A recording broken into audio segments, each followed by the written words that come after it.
my God, I'm ready and you don't bang it? All right, welcome to, I don't have it in front of me, whatever number we are. 12th regular meeting of MSAD52. Peter Ricker, will you please do there it is. I pledge allegiance to the flag of the United States of America and to the republic for which it stands, one nation, under God, indivisible, with liberty and justice for all. All right. I'm about to ask for a motion to go into executive session to speak with legal counsel. Just so you know, this might be a while for those in the audience, so just be prepared. So at this time, I'll take a motion to go into executive session. Kyle, do I have a second? Crystal? All those in favor? Unanimous? Where are we going? We are going to go right into this room right next door where we typically go. Okay.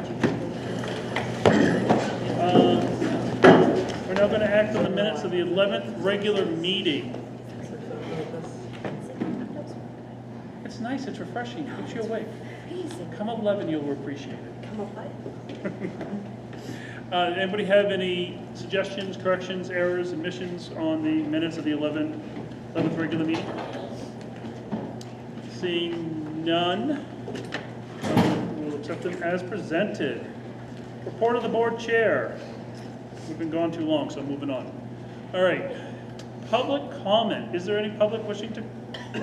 Hold on. She's been waiting. That's fine. All right.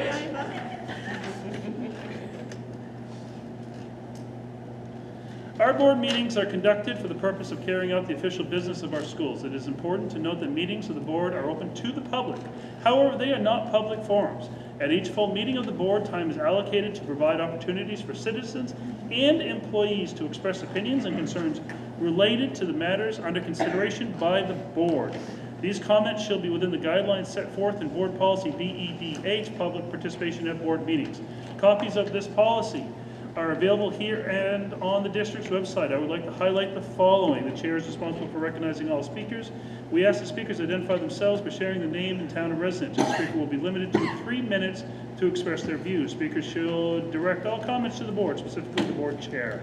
This is an opportunity for the board to listen to the opinions of the public that relate to school and educational matters. It is not intended to be a conversation or a debate of issues. We know that school-related issues can be emotional, but we ask that civility is maintained. We will not permit profanity, gossip, defamatory comments, shouting at one another, or comments that disparage or attack individuals or groups. The board is faced with many important issues. For the sake of efficiency, the board discourages duplication or repetition of comments. The board will not permit complaints or allegations against staff members. We certainly care about these concerns, but they are personal matters. What is that? No, what's going on? Oh. Is that what it is? Okay. Which the board is not permitted to hear in public. If there are complaints against staff, they will be handled appropriately through our complaint policy KE. To reiterate, this is just a highlight of key points. Please refer to policy BEDH for a complete description of our public participation policy. Please state your name and school, name and town. I'm a David. Technically live in Buckfield, but teach here. Honestly, just coming to invite you. Arts Gala is going to happen after break. So artists are coming in the building starting on the 26th and 27th, which is that Thursday and Friday, and then the following week. The big one is Wednesday, March 4th.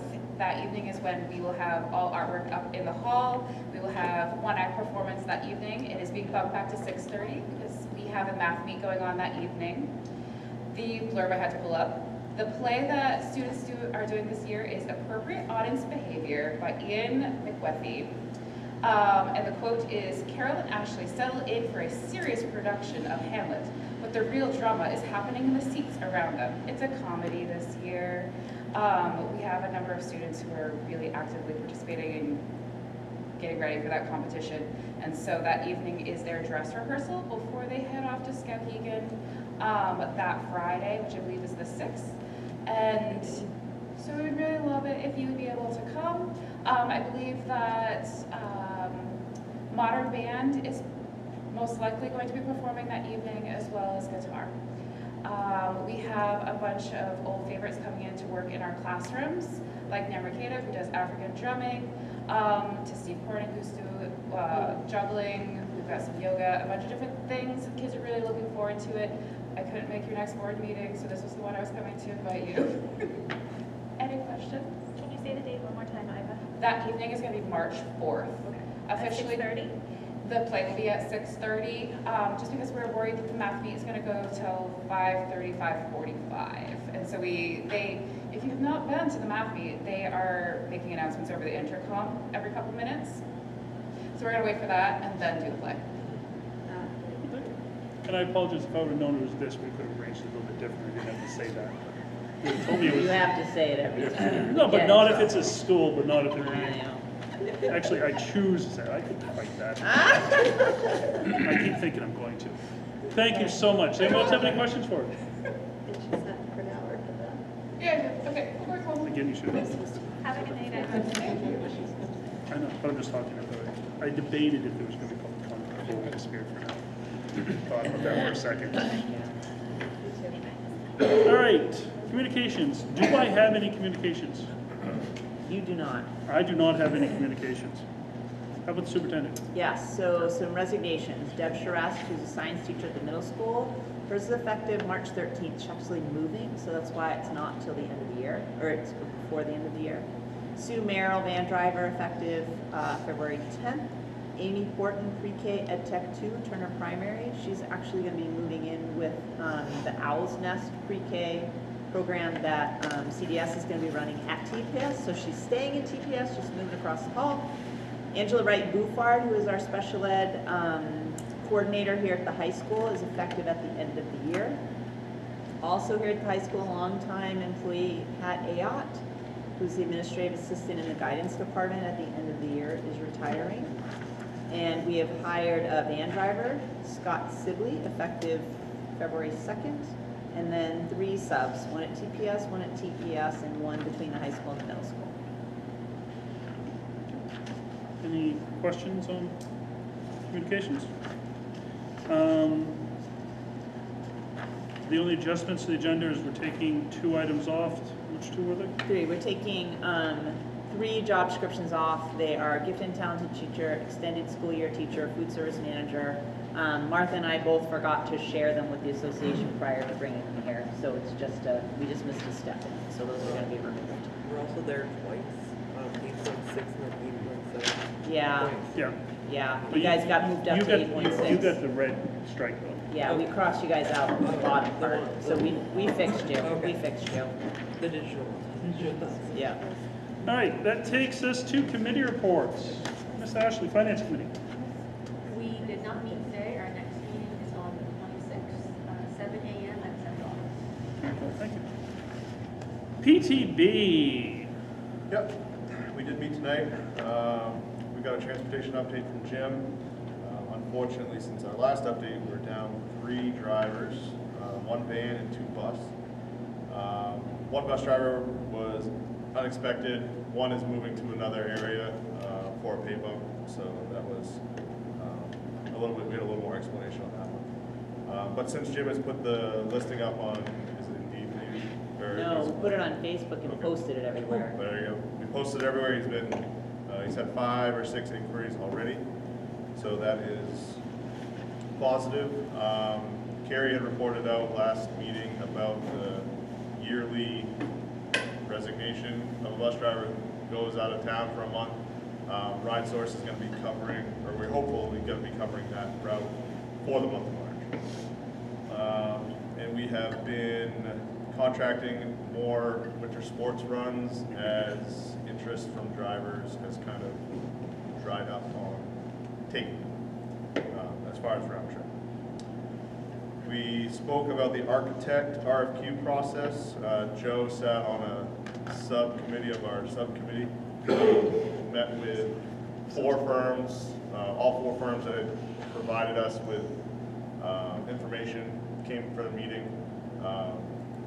That's my understanding. All 4 presented well. We have decided to choose 2 separate ones.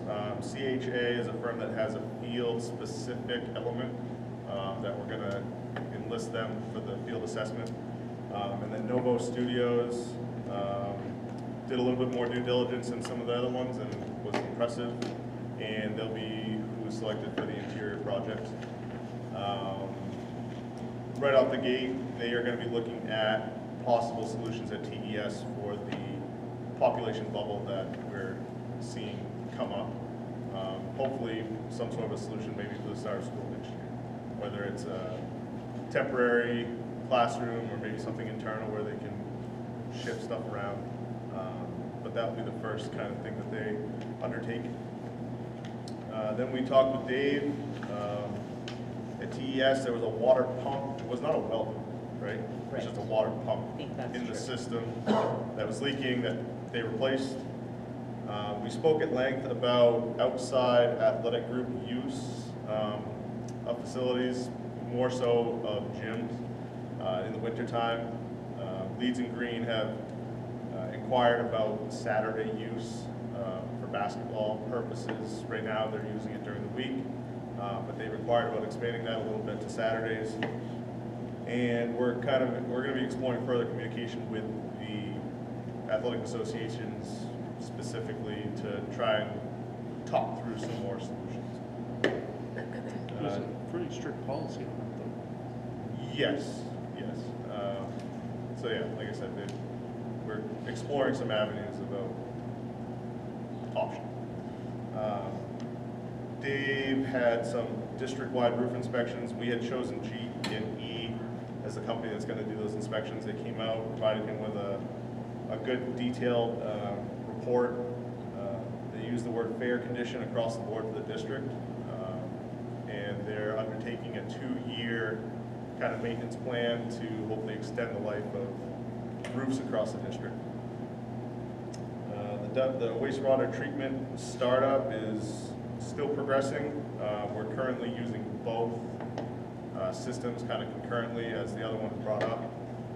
A lot of chemical and bacteria, fancy talk that Dave is learning a lot about, but all seems to be going according to how they thought. They're hoping that March, sometime in early March, you'll be able to switch over to the new system. Then Dave talked about some building and security issues at TES and TPS. They're going to be recoding the systems for entry and alarm codes to do kind of a whitewash, I guess, to eliminate old codes and maybe float around. And that was about it. We had other things on the agenda that we did not get to that we're going to be talking about in a month. Is the new company for security at TES, that's where we still need to put a, The vestibule is The one of vestibule, the, yeah. yeah, that's one of the interior projects that probably will. That's not what we're looking at. The vestibule is not what we're looking at No. for next year. No, no, no. That would be Not the right. more That's- significant project. okay. Yeah. But it's on the list. Oh, it's Yes, on the- yeah, yes, it's on that yes, list. yes. Anybody else have any questions for Alex or ATV? Cool, thank you. That takes us to Crystal Policy. We did not meet, but we have 2 things on the consent agenda. DKC, which is Employee Expense Authorization and Reimbursement, and JJIF, Management of Concussions. Those were brought unanimously from our group with the changes. And our next meeting was, what is it, February 26th, 5:30, wherever we are. Thank you. Curriculum. We met, we got an overview, an update about the ELA team, working through their standards right now. The standards team consists of instructional coaches and teachers from 5 out of the 6 schools, representing various grade levels, including special ed teachers. They work together on January 9th on their standards work, and then on January 21st, all of the 7 through 12 ELA teachers got together, so even those that aren't on the standards team, to be able to discuss and align the standards in their coursework and common assessments to align as grade levels, as well as looking at and talking with teachers above them and below them, so that vertical alignment as well. For their next steps, they're going to pick a strand. So the ELA standards have 4 strands: reading, writing, language, and speaking and listening. They want to pick one to really dive into it deeper, to really see what it looks like in practice for one specific strand.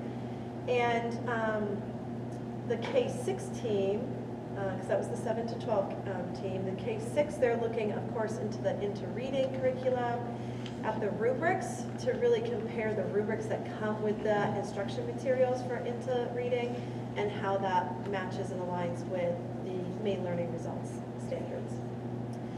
We also got our first look, if you will, at the science standards. Fun. And that team met a couple days ago on February 4th. Again, different teachers, instructional coaches, different grade levels, from representing, again, 5 out of the 6 different schools. We learned that, obviously, depending on grade level and school, that science is taught for various different amounts of time, different days, middle school, high school, block scheduling, so they're every other day.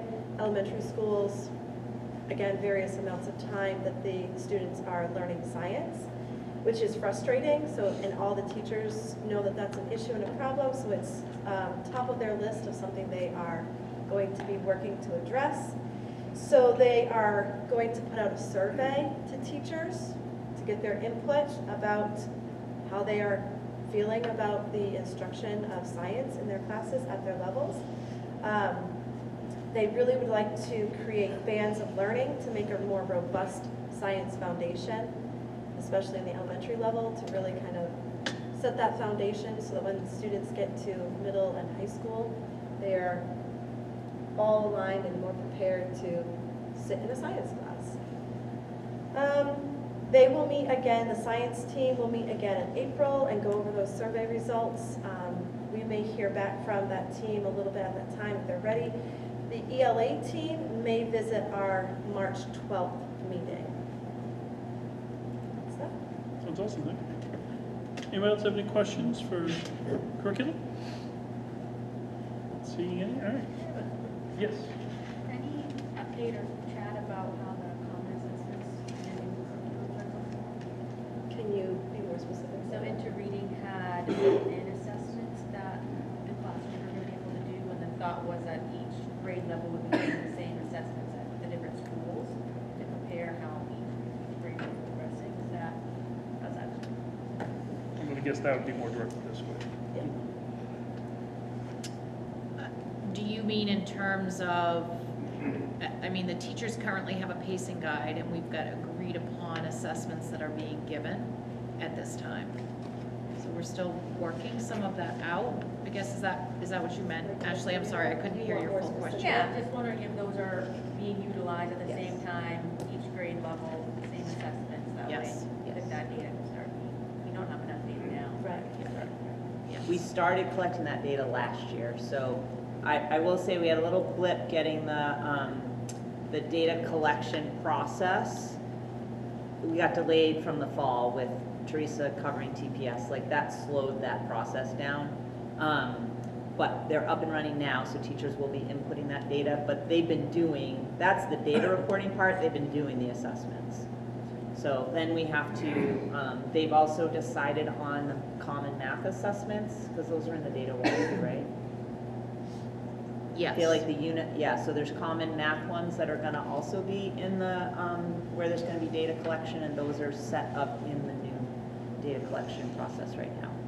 Only in grades 3 through 8, or 3 through 6, until we get K-2 set up for next year. They didn't implement this year.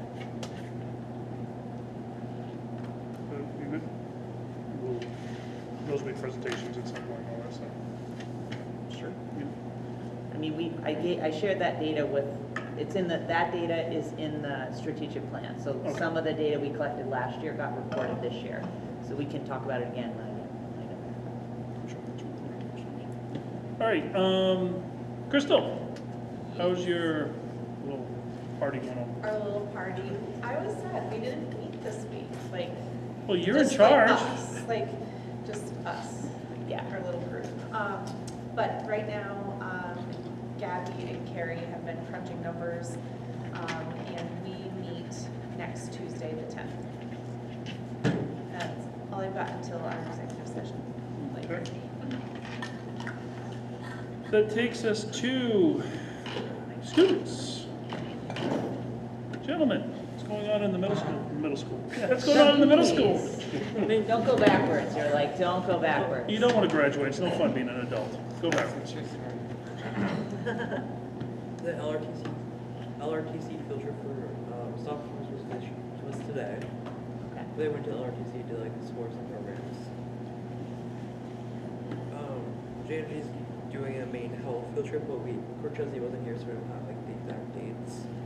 There's also blood drive coming up. Classes for next year are being picked. Winter Carnival is next Friday, and sign-ups are today. And February break is at the end of next week. Anything to add? Yeah. To go? I have a question. Is winter, am I allowed to ask them? No. Is winter carnival 1 week or just 1 day? Friday. That's Only Friday. 1 day? Yeah. I thought it There's was the things whole that go week. on. I just thought what a but, carnival like, school. the main. The main event The is main event's Friday. Oh, okay. Yeah. Jenny has a question. Okay, I have to ask, what are the themes for Air Band? It's the first year that I've not been involved in Air Band with the Oh, kids, it's so I'm dying to know what they are. Generations. Oh, okay. Ooh, And the so teachers like, are also doing one this year. Yes. so like what are So is the, it like 90s, 2000s? So, no, Not that I it's want to know that. Gen That's Z, decades. millennials, Gen X, Oh, okay, boomers. so, yes, Yeah. very clever, like I it. feel like targeting. thank you.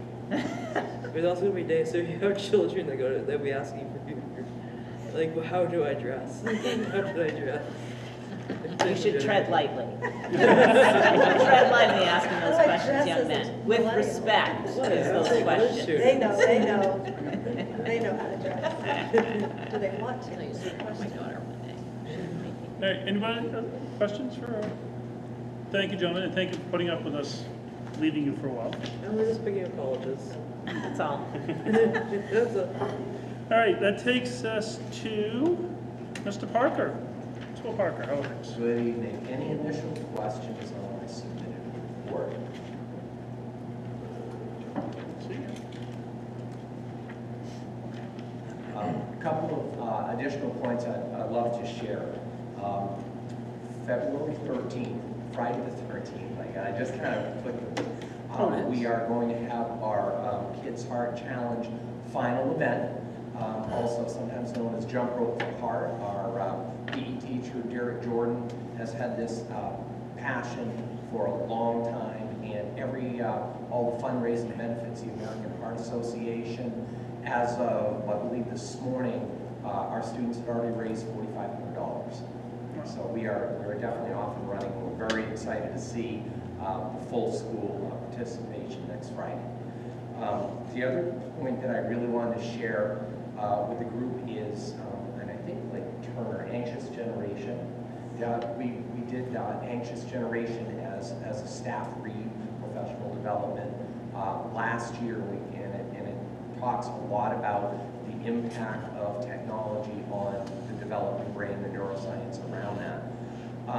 And a lot of our staff, like, wow, this would be amazing for parents.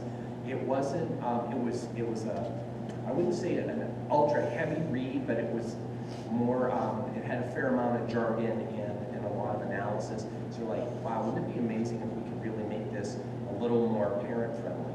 Well, lo and behold, our school counselor, Jennifer Simmons, discovered the Anxious Generation Parents Guide. So she put out an all points bulletin to parents from Green Central School, and has started a 4-part book study with parents who are interested coming in and learning kind of that aspect of things, kind of talking about the impact and then what we can do as a community, and specifically what they can do as family members. So wanted to share that. It's pretty neat. We're going to see how that lands. It probably will not be the last iteration of that. So, questions? Thank you. Anybody have any questions for Principal Parker? Thank you. Thank you. Actually, Oh, yeah, Anthony.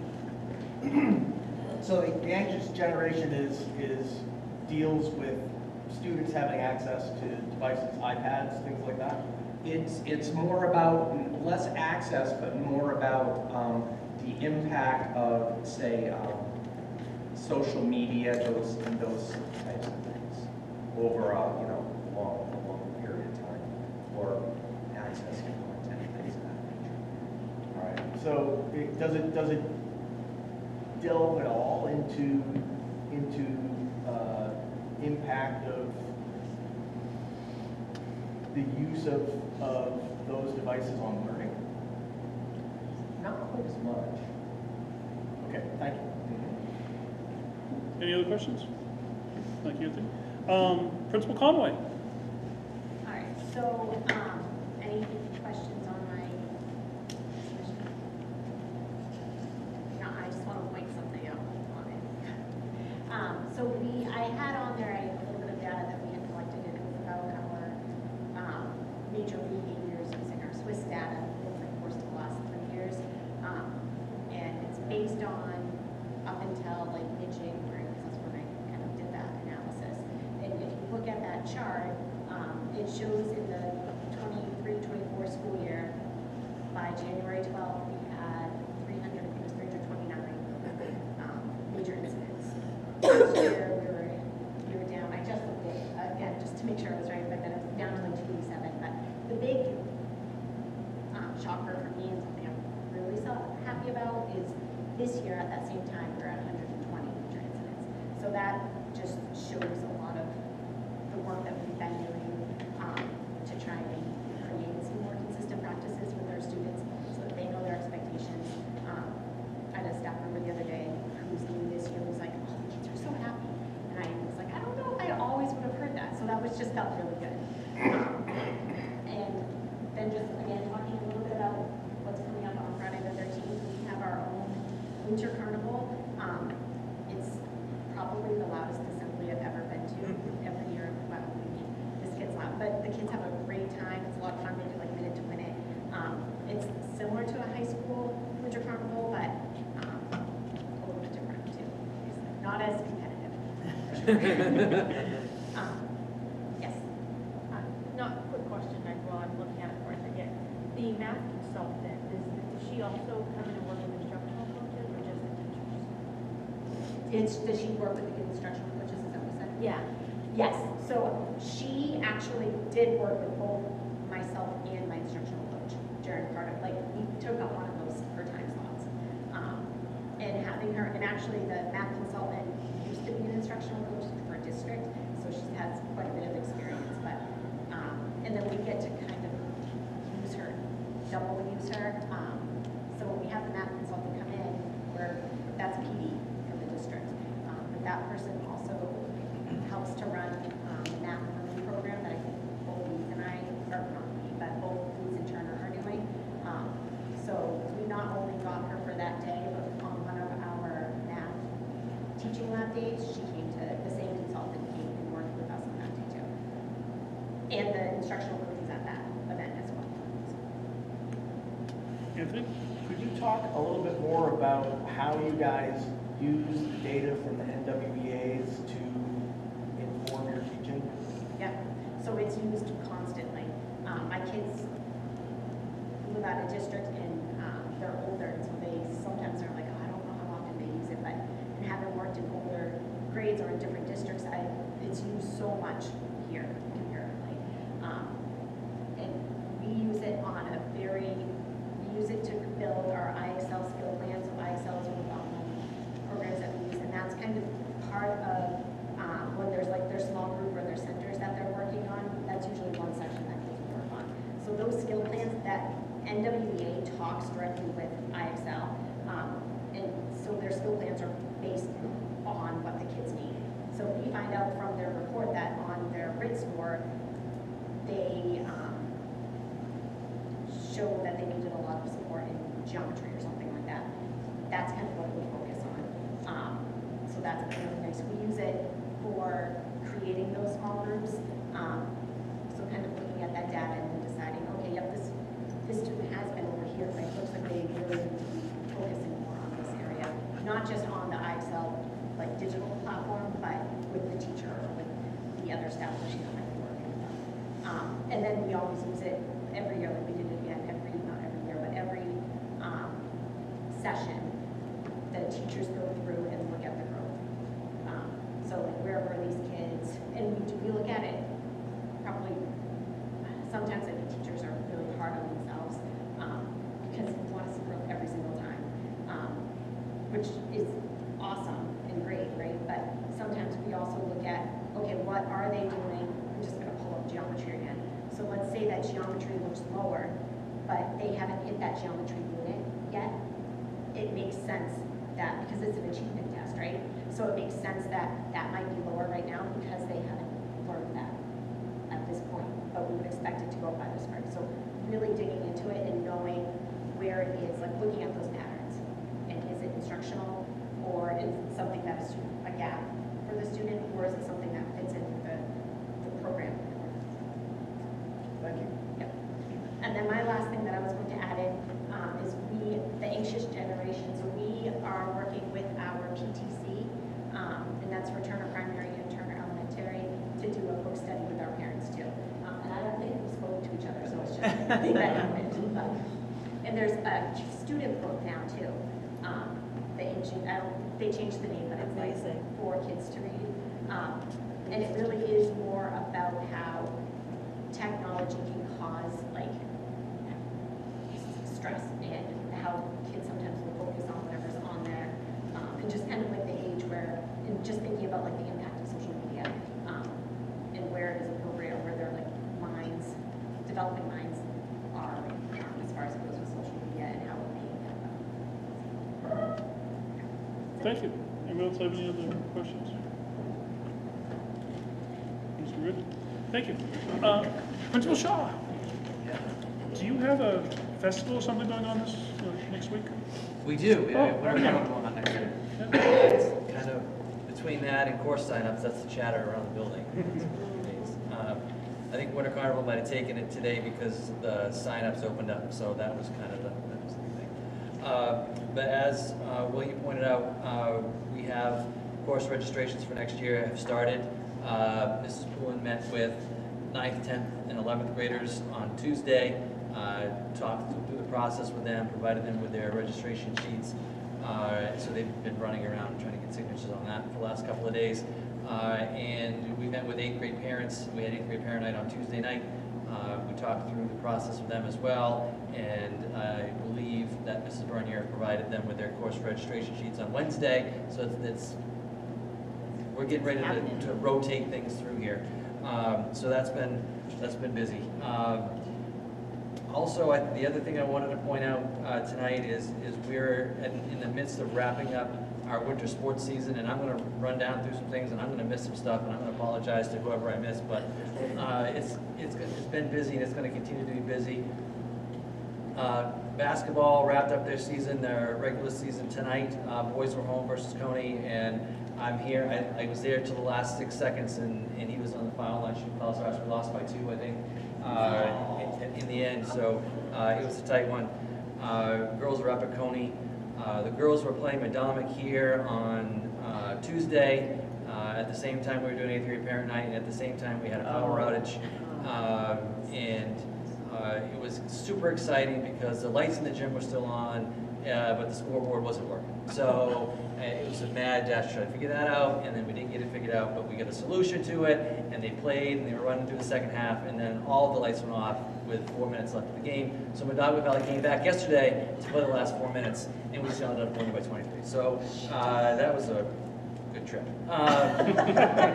KVAC track meet is tomorrow, so they will be at Bowdoin tomorrow all day for the KVAC track meet.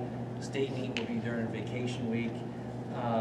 Nordic skiing had KVAC's last week, I believe. They'll have states over vacation. They'll be up in Fort Kent for that. Both boys and girls basketball teams will be playing in the tournament. Girls will have a prelim game here next Tuesday, and if they win, they'll play down at the Expo on Friday. Boys are going to go straight to the Expo. They're playing down there next Monday. Monday of vacation week, so whatever that Monday is. Girls hockey playoffs started. Our co-op team had a bye on Tuesday. They play their first game on Saturday, and then their state championship game would be the following Saturday, so that's going to be a busy turnaround for those guys, hopefully, those ladies, hopefully they keep playing. Boys haven't started yet. There's probably something going on for swimming, and there's probably something going on for our alpine skier. I just don't know when they are. So, but that's where we're at in the season. It's a busy couple of weeks, and at the same time that we're wrapping things up, unified basketball is just gearing up. So, I don't know if you saw the article in the paper. I think it was last week or not, but us in Coney, and I think there were one or two other schools did a round robin unified basketball tournament up at the Civic Center in Augusta, and it was, I didn't get a chance to make it up there, but kids had a great time, and it was good for them to get out on the big court and play. So we had our first home game the other day versus Lewiston. So we're in the midst of unified basketball too. Anybody else have any questions for Mr. Shaw? Oh, Kristen. How big is the incoming freshman class? I believe it's in the 165s, 170 range. All right. Not as big as the Bigger. current. Okay, I thought they were bigger, but okay. There's that somebody else? Or is there another really big bubble class? There's a bubble going to TES, but there's not an equivalent bubble at Leeds and Green, so by the Okay. time they get to seventh Okay. grade, it'll be more of like a normal size. Thank you. Is it a big difference from the class that's leaving? Yes. Yeah. Okay, like 50 kids. Yeah. So the class that's leaving is bigger? Smaller. No. Smaller, so we're gaining 50 kids. Like this year. 120 seniors? 122. 122. We're trying to- Oh, nice work. There we go. It's right there. It's right there on the top of the report. Well, I didn't Mine's right read here. it and I knew the number. How There you about, how go. about that? Very It's proud. 2 off. I'll see if I get a sticker. Anthony? Could you talk a little bit about how the 6 unfilled ed tech positions and special ed is affecting learning? Our special ed coordinator, Angela Wright, is doing the best she can to shuffle things around. We've had some subs come in as well. We have not had regular subs for all of them, but we've had, I think, 2 subs, or maybe 3 subs that have been here on a pretty regular basis, so that helps with the shuffling. The 6th one just happened, so it's going to be coming up later on in the agenda, and so we don't have a sub for that one. So there are a couple of instances this week where we have classes that aren't covered by an ed tech, but there's been some notification in our plans for this one. Thank you. Anybody else? Thank you. All right, that takes us to, we crossed off the students again, so Assistant Superintendent report. Today, I had a chance to visit TRIP, specifically the Wildcat team. The 8th graders were doing presentations. That was a lot of fun, and I appreciate being invited to that, so thank you, Michelle Seeley. Last week, Rebecca and I went to 3 of our 6 schools to present the handbook for our multi-tiered systems of support. This handbook was created by a small group of our district leadership team, and after the final school presentation, the team's reviewing feedback and input in order to make appropriate revisions. Science curriculum, yes, Bree, you're correct. We have started our work. We met yesterday. That was very exciting and had reps from 5 schools. This week, we've had 2 full days with teachers, instructional coaches, and an outside consultant, Kara Vandas. She is the co-author of Clarity for Learning. And of the participants, we had 29 teachers and 6 instructional coaches over the course of the sessions, which were 3-hour sessions. And we had representatives from all of our schools in part of that work. And I wanted to just note that this work, clarity is essential to all aspects of learning. According to John Hattie's Visible Learning Research, teacher clarity has an effect size of 0.85, meaning it more than doubles the rate of learning. And I was really excited because as part of the end of the work, the teachers present their findings, if you will. They're doing some research, and particularly Jen Padgett, the instructional coach at Turner Primary School, and McKinley Guzzi, who's a social studies teacher at the middle school. They had presentations, and maybe it's because they were the first 2 to go, but they just really stuck out to me as teachers reflecting, coaches reflecting on their work and making small changes that had a huge impact for students. So it was just really exciting. It's been a great week, and I'm at Leeds Central School tomorrow. Anybody have any questions for the assistant superintendent? Not seeing any hands. All right. Okay. Superintendent's report. So, Teacher of the Year, Maine State Teacher of the Year nominations have closed, and we had another good crew. I try to report that list of nominated teachers every year. So, here I go. There's like 15 of them. So, at Green Central School, Beth Brown, who's a kindergarten teacher. At Turner Primary School, kindergarten teacher Elizabeth Karen. JMG teacher here at the high school, Angela Korchesny, who is not eligible for this award, but people still think she's awesome and nominate her anyway. Amy Dugay, who's a pre-K teacher at Turner Primary School. Libby Fords, who's a K teacher, kindergarten teacher at Turner Primary School. Amy Gibbs, first grade at Turner Primary School. Chris Gray, science teacher here at the high school. Jennifer Groover, a French teacher here at the high school. Amy Hatch, who is an adult ed instructor. Ashley Hodgkin, who teaches music here at the high school. Kayla Hutchinson, who teaches grades 3-4 at Leeds. Jude Lever teaches grades 5-6 at Leeds.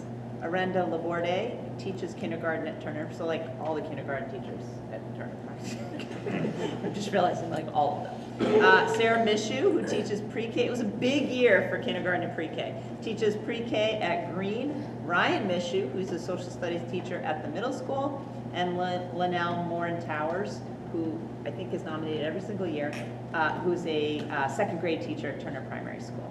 So a really nice group, sort of.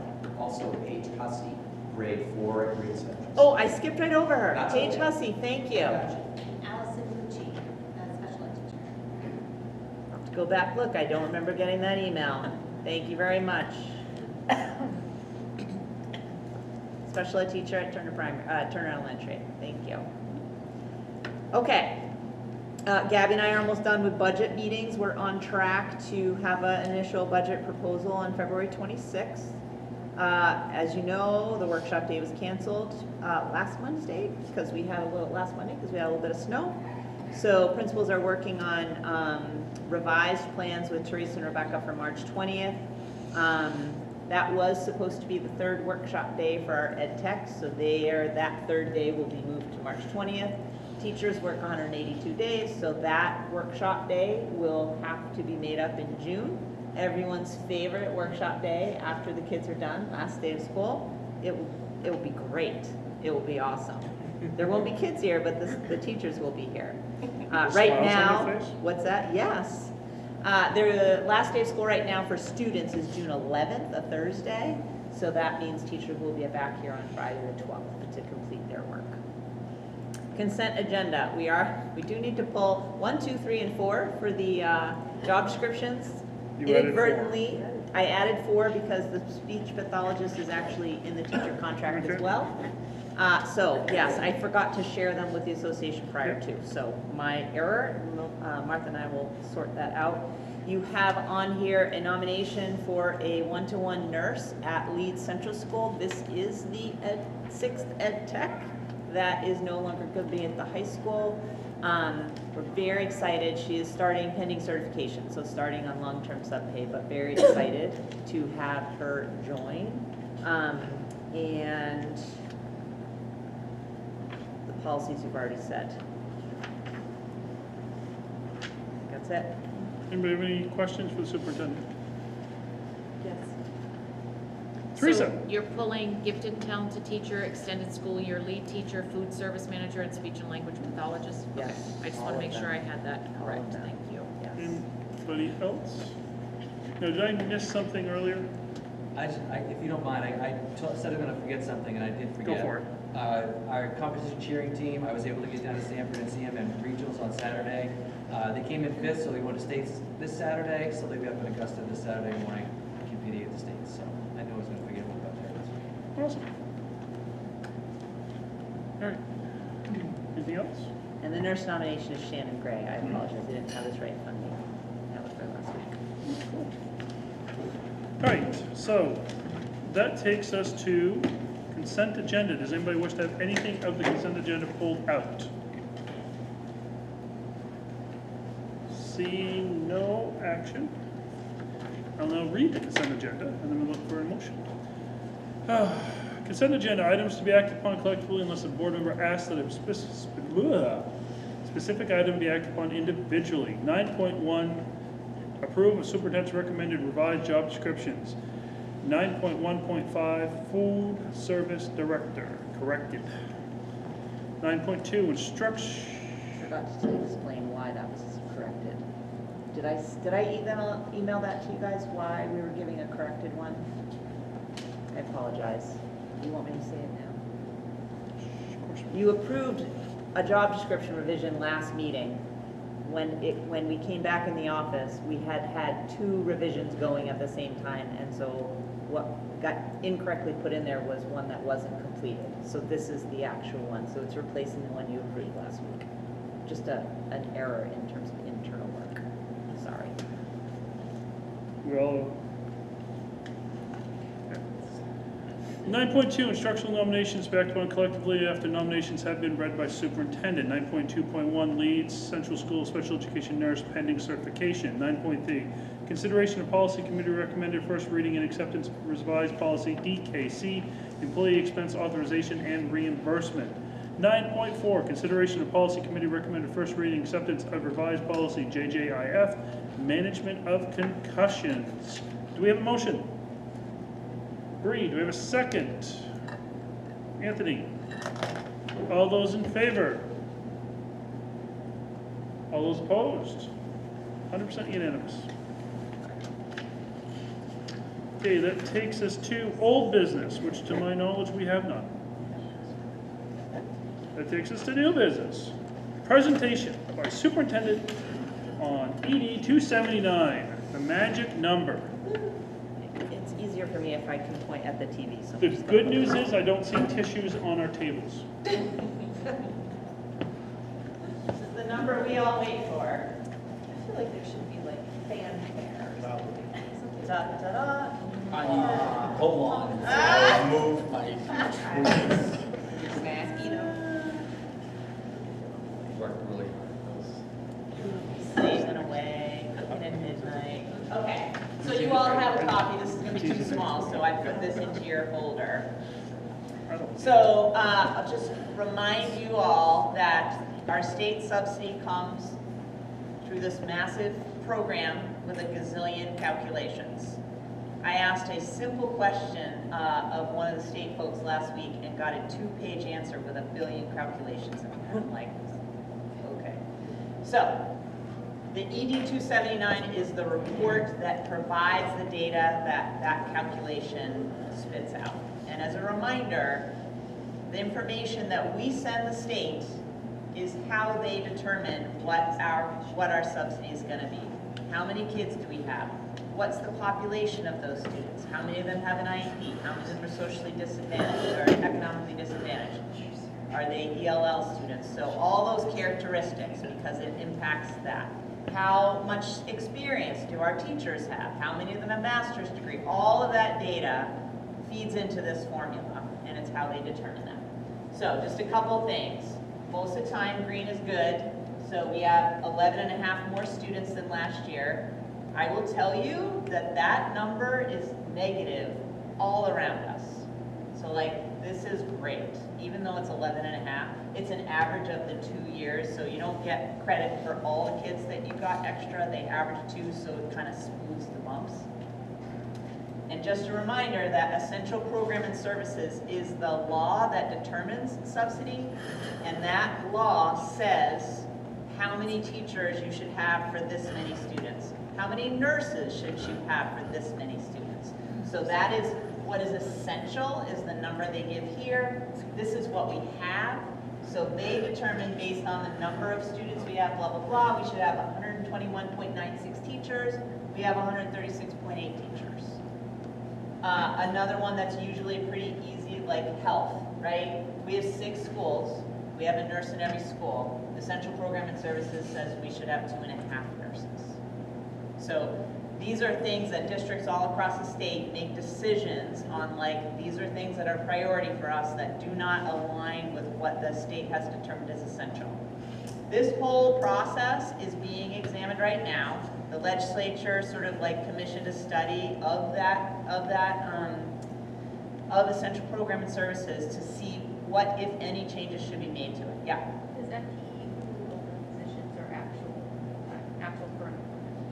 Say it louder. Does the FTE include open positions as well? No. No. We can only report who actually works for us. So that report is going to be debated by, and we talked a little bit about that when our legislators were here. So that is very dense. I learned a lot, but it's hard.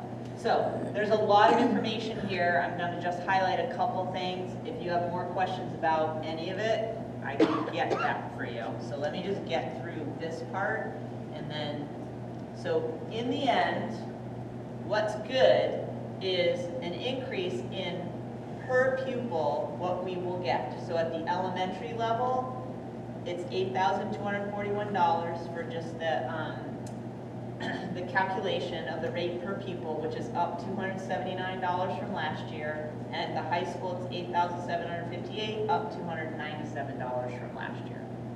So that's just the pot of money that the state, and that per pupil rate is essential. That's why counting our kids is so important. We miss kids, we miss money. So, there was a surprise this year. So, adult ed has always been a part of the ED 279, and we've always had a number there. Last year that number was almost $600,000. We got the ED 279, and they put a little note that said, you'll notice that the adult ed subsidy's been removed. It's going to be funneled to adult ed. I didn't initially see it. Gabby was like, did you see the thing on adult ed? And I looked at it again. And then like phones start ringing. Like I called the Maine Superintendent's Association, Eileen King. I was like, what is this? Like, did I miss a memo? Because the first thing I don't want to do is call the state and start yelling when I'm the idiot who didn't read whatever memo they sent out. Well, there was no memo sent out. They did not communicate it. But what happened was there was an adult ed bill in the legislature, and I don't remember the exact details of it, but it was, you know, supposed to help adult ed. And while the bill was on the floor, a legislator proposed an amendment to remove funding from the ED 279, and they approved it, like, right then. So, like, nobody at, like, the Superintendent's Association would advocate for funding for schools, like, that's what they do, Maine School Management, School Board Association. None of them had this bill on their radar because there was no funding issue with it until the last minute amendment. So that's why, and then the state, like, I'm not sure they fully understood it until they started doing calculations, and then they didn't communicate it. So nobody knew it was being removed from this. So that's a huge loss for us. We do not know right now how much money is going to go to adult ed and what mechanism by that. Like, they're working that out up there now. We think we'll know middle of next week, end of next week, maybe. You had a long conversation with Deb Roberts, because the people we try to reach out to are the people who can get directly to, you know, the people at the DOE, rather than like 50 superintendents calling. So we don't know what this means, but that's a lot of money that is no longer in this pot. And we did not pass all that money to adult ed. Like that, some of that money stayed within the K-12 budget. So that was a surprise we didn't see coming. Nobody saw coming. The other downside for us, which I reported to you back in the fall, we did have 46 fewer economically disadvantaged students. We send that form out all the time, so much communication, we ended up with fewer. So those students in the calculation have an additional weight of 0.15, so they add to that. So losing 46 students reduces the calculation for us in the subsidy. So I want to point out this thing at the bottom. I learned this when I was reading all these reports about changing EPS. There is this thing called a small school adjustment. We've always had this pot of money here. I just never really knew exactly what it's for. If you have a small school, so I can't remember what the population cutoff is, but Leeds qualifies, and it's more than 8 miles away from any other school, it counts as a small school and you get a little bit of money for it. So this year we're getting 140,000. Last year I think it was 145,000. There's a couple fewer kids, right? So that's what that is. It's not new money, it's just sort of informational, so you all know. Leeds makes us $140,000. Costs a little bit more to run it because it's small, but that's another issue. So our total operating allocation is up $19,614. So that's just this half of the form. Is Oh, that, is yep. that including the loss of 600 from the adult ed? We're still up? Yeah, but yeah, yes, we're still up. So where do we By gain the 19,000. 600,000? What? So where do we gain that 600,000? Well, pause. Just wait 1 second. Okay. Let me finish and then we'll go back to it. So this whole section now, this is where we get our special ed funding. Special ed funding is based on how much you spend. You saw how much our budget went up last year, right? We are spending more. So our budget what we're getting in subsidy for special ed is up $1.379 million, like significant. But we're spending that money, like we're getting back because we're spending that. So that's up significantly. Transportation's up a little bit, I think normal number. So the total amount EPS says that we need from the state and the local, like our subsidy, but remember, that's not all state money, that's state and town money, is $30,571,000, blah, blah, blah, plus or minus. So that's how much the EPS formula says we should be getting from the state and from the locals to run the essential programs and services. That's not the highlight, because they're not giving us $30 million. That'd be great if they were, but they're not. Okay, this is a page where the rubber meets the road. This is where all it comes to. So, this is the valuation of our towns. It's actually gone up the least amount in the last couple of years. It's only up $209 million instead of like $1 billion. $1.5 billion last year. Last year was a $1.5 billion. So this is a low, and the mill rate went down 0.455, which all calculates to how much the towns have to give us. So this is red not because it's down, it's up. It's just bad news. So so there's two parts of the formula. There's the required local contribution, that if the towns don't give us this money, the state's not giving us their money. So the required local contribution is up $517 million. The big winner here. Let's try that. Let's try 1,000. 517,000. What did I say? Million? Million. Just chucking words out left and right. Billion, whatever. Between $1 billion and $1 million, it's hard. $517,000. Green has the highest increase when I sort of went through. Did I do that on the next page? I can't remember. No. So, but green had the highest change. So that you can see what that breaks up to by town. I think Green's is up, the highest is like 250,000, I think, if I did the math right. I didn't write it down on the form. I think I wrote it down on the other piece of paper. And our subsidy from the state is up basically $1 million, $1,000,097. So that sounds awesome. Last year we were up 1.3 million though. So I think that's where that loss comes in. That if adult ed had stayed in there, our number would not be $1,009,000. It would have been higher. So Peter, you asked where that $600,000 went, or where we got that money. It's basically the increase per student. So between the K to 8 and 9 to 12, that increases $569,000. So that pretty much wiped out where we would have seen that $591,000. But we're still assuming that we're going to get some portion of that 600,000 for adult ed. We will get something, we just don't know. So we just don't know if it'll be so last year we had to increase the additional local assessment. So last year, what the local assessment for adult ed went up to $200,000. I think we added 50,000? 25,000. 25,000. It went up. So we don't know if that additional subsidy will help us reduce that local assessment because theoretically they're gonna get more funding because it's been pulled out. But right now, we are guessing. We literally don't know. We don't know the mechanism by which it's coming. We don't know how much it's coming. We know nothing. So we don't know if it will provide us a little bit of relief on that local assessment that we add to the budget to send to Adelaide. We just don't know.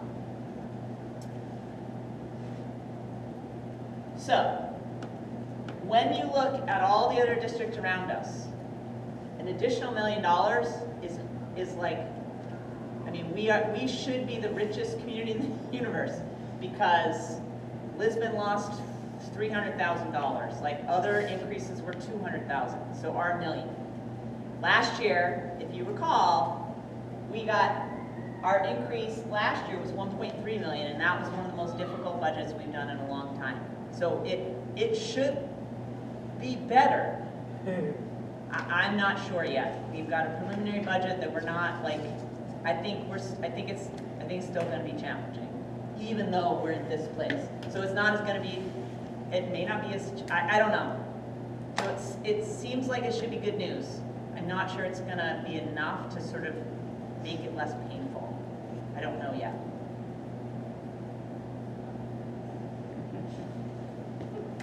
That's where we are. We did get information about our health insurance and our loss ratio, and we are at 120%. So we have spent far more in payouts than we did have paid in premiums. So between last year's increase and what we knew was coming on that, because that was starting to creep up this fall, the budget, we are starting the budget with a 15% increase across the board for health insurance. Typically, we have done 10%. Last year, that bit us. Everybody around us, all the superintendents are starting in that same place, starting at 15%, just to like not have that last minute surprise again. But that's going to have an impact, and that's certainly, that $1 million isn't going to Just for a solve refresher, that problem. we don't know for sure until like days before we vote, but at some point we get a range. Have we got the range yet? We won't get the range until sometime in late March. It's like 2 weeks before the vote, 2 weeks before we have to have a budget, we will get the range. And then like 1 week before we get the budget, we'll get the actual number. So it's really, yeah. The range hasn't been helpful though. It has not. I mean, it's like 2 No, because Yeah. one year it was like, it's between 1% and 15% or some ridiculous number. So like, there's nothing you can do with that information, right? That's true. So it is, the only thing it does is it provides you a ceiling. If the ceiling is under what we planned for, then we're awesome. But that's not how it's played out. So there are some, we're starting with some assumptions that are certainly gonna make it challenging. It's challenging every year, like budget season is always challenging. It's always like, we're always on the brink of like, oh my God, are we gonna be able to pull it off? So we'll have to see where we land. But certainly some of the calculations we're doing are around reserve accounts and what maintenance, what capital stuff can we move out of the budget to use reserve accounts, all those things, so. All that's being calculated as we work on that initial budget. So it's good news, we're up $1 million. The towns have to give us at least another $500,000. But then there's the additional local, that's always the tricky part, is what's that additional local? What on top of that automatic increase is the tipping point? I assure you there are a few people around who say that additional local required is tricky as well. 100%. I know one in particular who was a neighbor of mine. 100%. Anybody else have any questions for the superintendent regarding the good yet horrible news? Is there can the state give any guidance about when we're gonna know about the adult ed money? We're hoping next week. Next week? We're hoping next week. That doesn't mean we will, but they're scheduling meetings now. Like, everyone didn't realize this was happening until it came out, and now there's scrambling happening. The adult ed directors didn't even know. That's Like, true. literally, the DOE, I think they just probably, I'm just gonna give them the benefit of the doubt because they're getting backlash for not telling anybody, so it's not like they've tried to make themselves a target. I think they just had this last minute amendment. At what point they realized that this was something that was gonna change their work, I don't know when that was. We put all of our data in by October, like the October 1 count is due October 30th. So they have this window between October 30th and when they put out the 8279, and then the staff data is due in November, I think. So so it's kind of like tax season, right? Like there's a very narrow window to do all those calculations. So my guess is they kind of got caught off guard because they did not tell anybody. They were just like internally like, we just have to do the math on this, and nobody knew. Literally nobody knew. The good news is there's some very democratic school districts that are getting the same news with powerful legislators who are hollering at the DOE. So that, I'm sure, is... And Is I every don't know district the, I got the don't same know the news? legislator who like put out the amendment, like, and I'm sure everybody was like, yeah, that sounds like a great idea, right? Like, lots of things sound like a good idea until you actually do it, and you're like, oh, that was a terrible idea. So, you know, if they voted for it, they're like, oh, I didn't know that was gonna happen, right? Like, I realize unintended nobody consequences. really knows, but what was the whole bill? Was it to try to emphasize It adult was, ed? I can't remember the text of it, but there was some things, I have the text of the bill, I was reviewing it the other day, like, To direct the funding directly to the adult. yeah, I program. think they were seeking additional funding, so the mechanism though is what significantly changed it, right? It was like, we're not gonna let the schools get their hands on it, because, well, what were we doing? We were taking some of it for the K-12 budget, like, they were probably making that law for us. So, I get it, like, so. But it still has to go through the school. It's not like they're not part of the school district. Correct, but it'll be, I think it'll act like the pre-K funding. Like, it will come to us to be paid, like, pre-K funding comes to us like a grant, and we pay for pre-K. I think this will be similar. We'll get a pot of money, it'll be separate accounts for adult ed, and it'll go to adult ed. Make everything more confusing, complicated. You guys have any other questions? I'm not seeing any at this time. So I guess we're good, unless you're good? I'm good. All right, thank you, Karen. Yeah, I'm staying here. Yeah, I know. Okay, I'm not done. We're done on that one. 11.2, Now, update on the district strategic plan by Superintendent Med. Yeah, so I gave you guys a big update in the fall, which is when most of the information comes in and we have the data. But I think there are some data that comes in later that this is typically the time that I have sort of brought you. One, I want to put it back on your radar, so I've included the full strategic plan for you, just so you can review it. It is what we are using for all the planning that we do, and all in terms of the budget as well. So there's just things to update. Certainly not going to go over everything, okay? So first thing to update, this data is regarding our goal of increasing the inclusion rate for our students who have disabilities. So in 2003, half of our kids were not in settings where they were with their peers 80% of the time. They were in self-contained classrooms, not having access to that.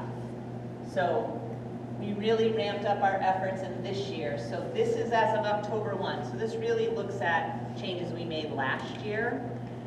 So we are now at 64% of our students have 80% or more of their time with their typically developing peers, non-disabled peers.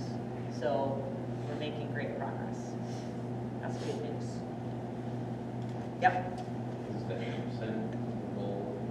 80% of our students spending 80% of their time with non-disabled students, with their typically developing peers. So that does not mean every kid, that we're gonna have some kids who spend very little time, right?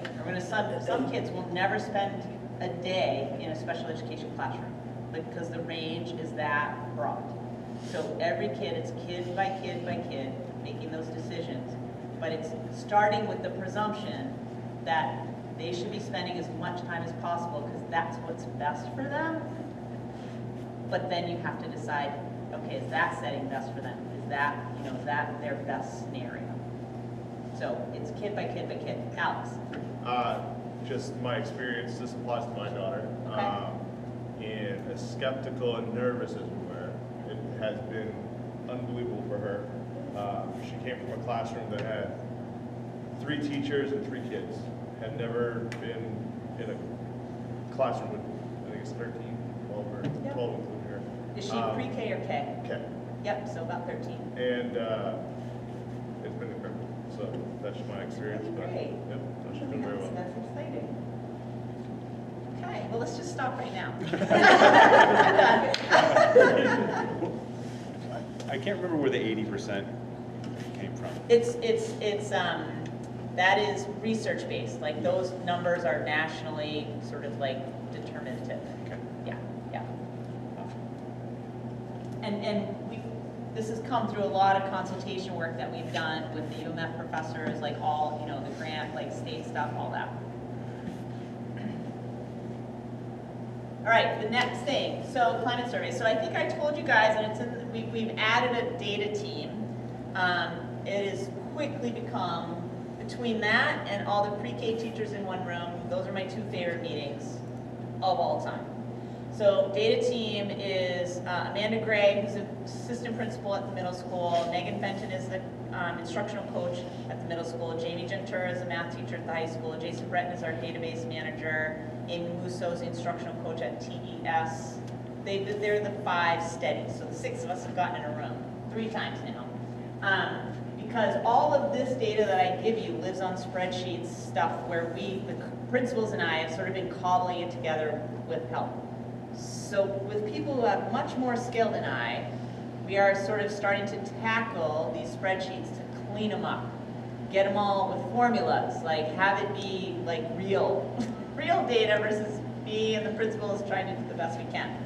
So these represent Megan Fenton and I sat in a room Tuesday morning. She had promised to assist me.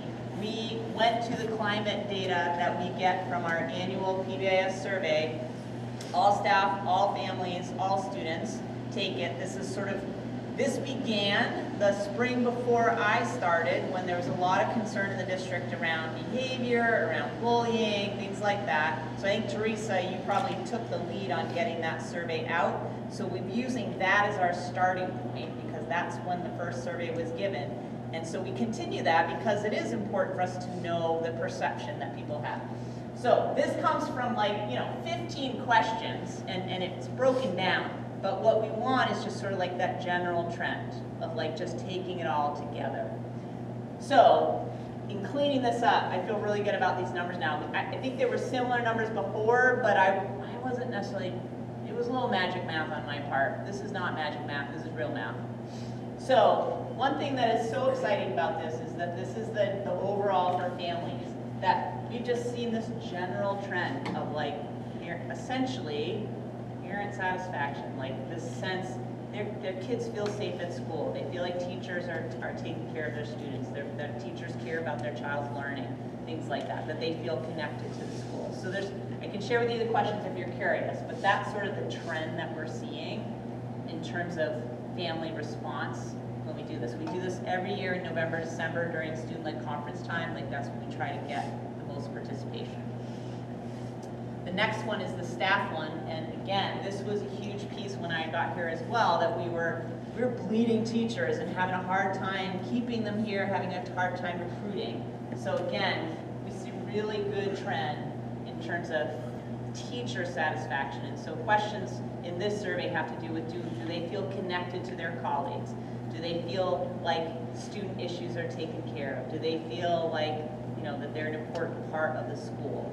Because if people feel that way, they feel connected to the whole school. So, individual questions are going to be less good. Well, there's lots of variation, and there's some variations across schools, but much more consistency across schools now than when I got here, and in general, just general staff happiness, which makes sense. Our turnover rate has been reduced. We're having less people leave. We're keeping people more. So those 2 things line up.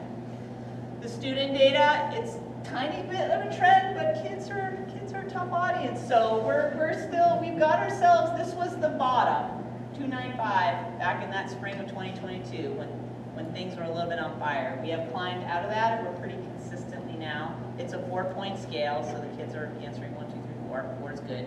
So it's not the same trend, but it's still a positive trend. Carrie, I have a quick Yes. question about that. For the survey that the students take, are the questions differentiated based on levels? As in like elementary, get these Yeah. kinds, middle school and high school? The elementary one is very short. There's Yeah. like maybe 10 questions, like Okay. and very clear. The high school, middle school one is more extended. Yeah.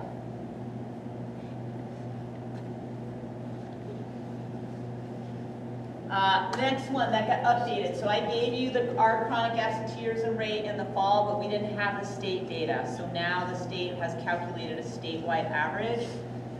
So the state is kind of holding steady, but we are making huge progress, especially compared to that state number, for having kids in school more and missing less school. Fewer kids who are chronically absent.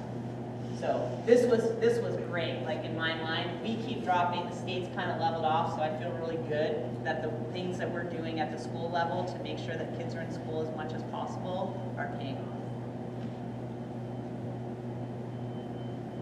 The next one, so we, professional development, and actually, Ashley, you had asked a question about surveying teachers. So our plan had been to survey teachers at the workshop day because we wanted to see how they view professional development, what professional development is most useful to them, you know, what are things they want to make sure that we're continuing to do. So principals are working on doing that at the school level in the next couple weeks. So we're hopeful to have that data during the budget process.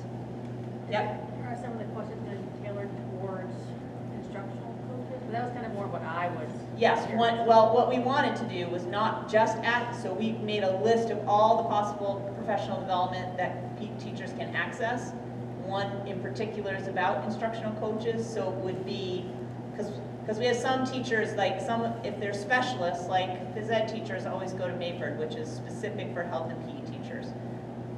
I'm curious to know if that's like a really meaningful PD for them. It's the only thing that's really targeted for them. Music teachers have some targeted PD that we don't offer. So it is part of that, but it's a broader sort of like, how are we structuring PD and is that helpful for AL?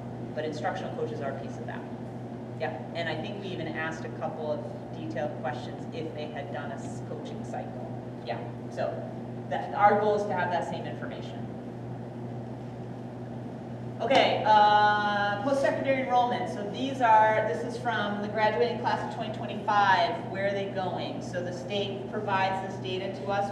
I can't look and see who the names are, but in the class of 2025, we had 75% of our kids enroll in post-secondary. So that community college, 2-year, 4-year, 75 is a really high number.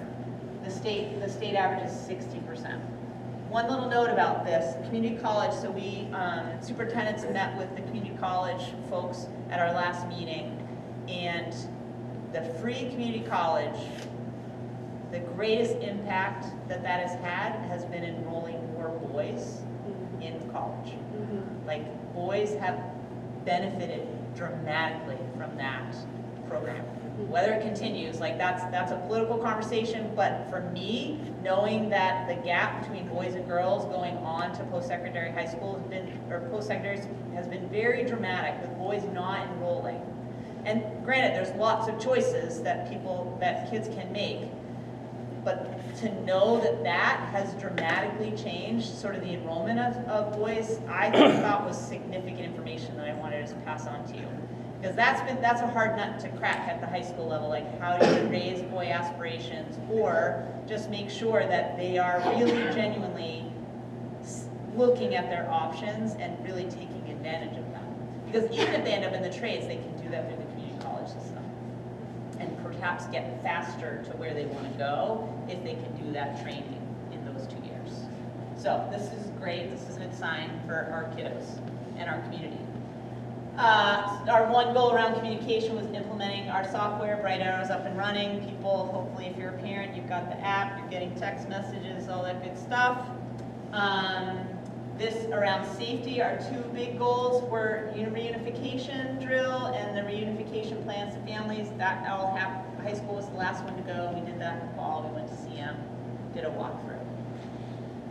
So that also, the next piece is around the long-term plan for capital improvements, which we are making progress, as you've heard tonight. So Gabby, Dave, and I just updated this with the list that was in the strategic plan for this year. So if it's got a green check mark, we've got money for it. Actually, this one should be checked off too. That's the catch basin floor repair next year. The diesel tank replacement and all this stuff is all the stuff that we went out to the RFP for architect to sort of start to put together a plan. So we're making good progress. We've signed the option for the land. Gabby and I have talked and looked at, feel confident that a reserve account funds will be able to pay for that. We won't need to put it in the budget. So all that is moving in the right direction. I think that was the last one. Did we talk about the school revolving renovation fund? Did you guys talk about that? Oh, yeah. Okay, so the one piece of bad news. So, so we applied for school revolving renovation funds for the high school roof and ventilation at TMS. We did not get either. The roof was discounted because we hadn't done a full evaluation of it. So we'll do that moving forward. TMS, we were 0.5. We were the first project under the cut list. So they funded about 20 projects and we were 21. Half a point for the TMS ventilation. So we actually had a meeting today with EEI to sort of lick our wounds a little bit. What are we going to do next? So we're just going to keep applying because there's the revolving renovation fund is every year. And the guidance we got was some of the projects that got funded this time, this was their second or third application. So EEI is going to gather a little bit more, see if they can get a little bit more data, help our application. Working with the architect, we'll get a full, real evaluation of the roof to see what actually needs to be done. Not just the inspection, but sort of in the bones of it. So that's our next steps on that. Because I think we've tapped out our ability to just sort of carry another chunk of loan. We've added 2 chunks of loan to the budget, another big one like that would probably be tricky.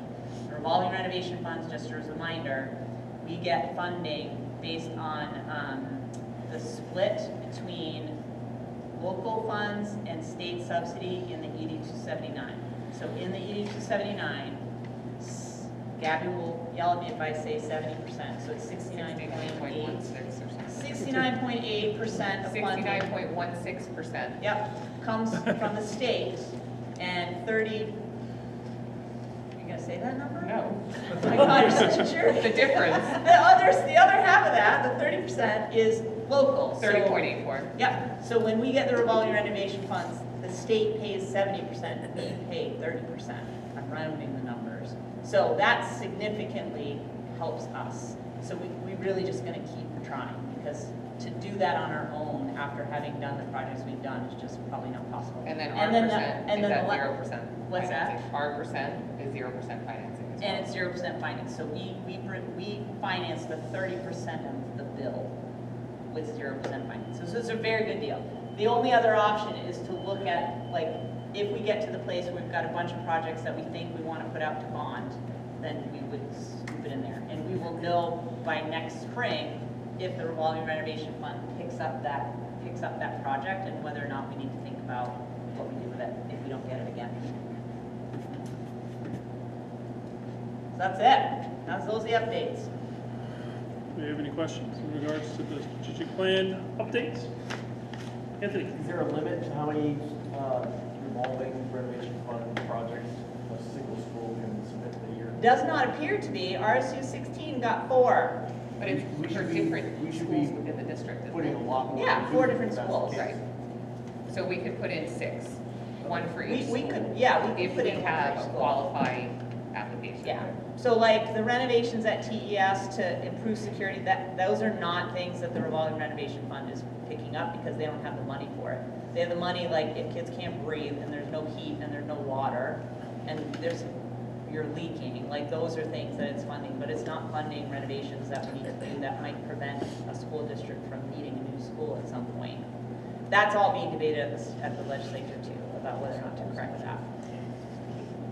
Peter? Right.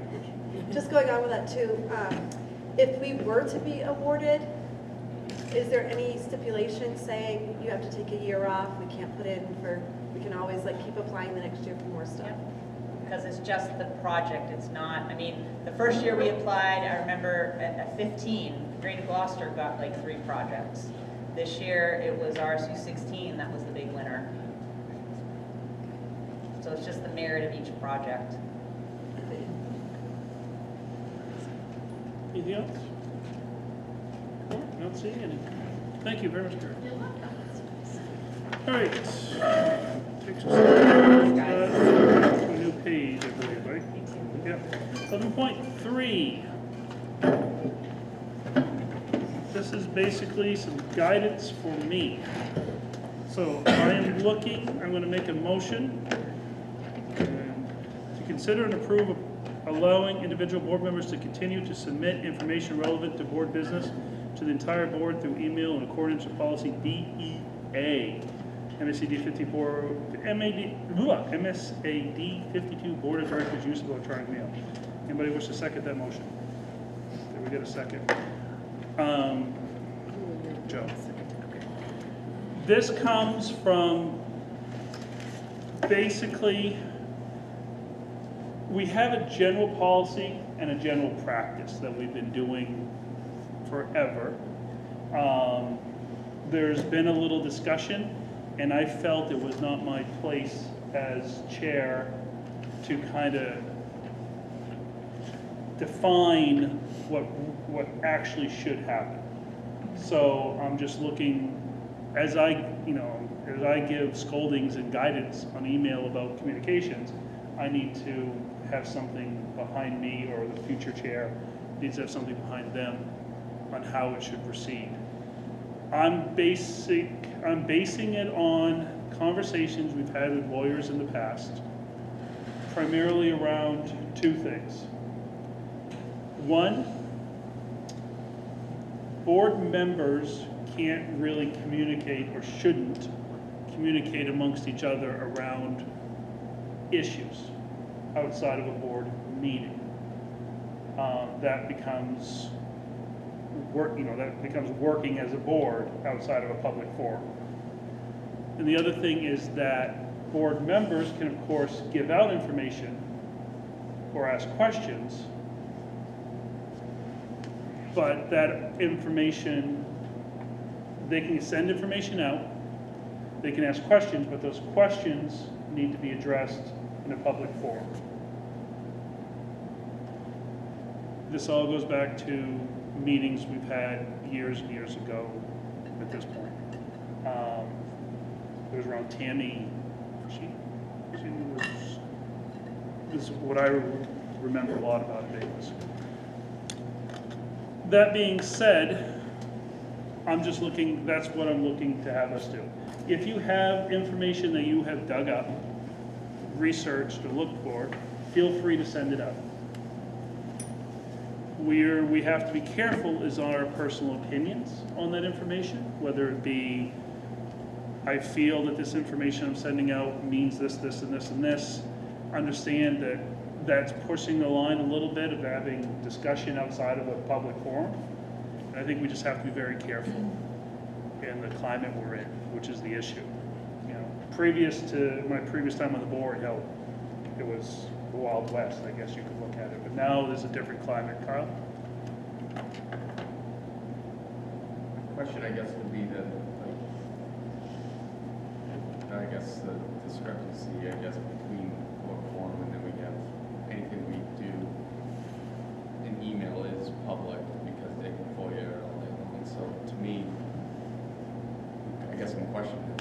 that not still public to respond effectively?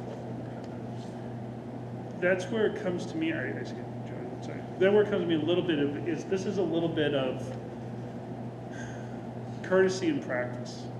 You know, I guess, if we really want us to get into the rules of it, yeah, everything we can have, if there's just two of us, it's not a quorum, so we can't make a decision. That's the real issue.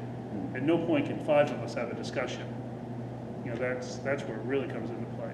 But then it's always been kind of common courtesy that even a couple people can't really have a discussion, because then you're not including the rest of the group in the discussion. Because if you do that, then it becomes kind of a quorum kind of situation. Joe? No, I was gonna say something that you just said. So it's a weird gray area to me, and I felt a little bit odd trying to come in with some, no, let's do this, let's do that, without us having a little discussion about it. That's why I brought this forward. Anybody else? What this reads to me is that we'll continue moving forward with, if somebody goes above and beyond, which I thank and appreciate, because honestly I don't do it that often, and finds information that they feel is valid, whether you agree with it or not, because it might be an opposing view to what you have, so be it. Send it out. This is a caveat, which is again my personal belief, make sure you send it to everybody. That's an emphasis. Don't send it to a certain portion of the board or not. Make sure you send it to everybody, and then we can all bring it forward at the next meeting if you have questions. Or something like that. Or we just have to be careful. And I expect to see this, and so be it, which is fine, but just understand it can't go back and forth a lot. Say, board member A sends out fact sheets about something, and board member B then sends opposing fact sheets. That's perfectly fine. We're getting information on both sides. That's what we want. That's what we need to make decisions. So, that's, some of this is common courtesy. Alex?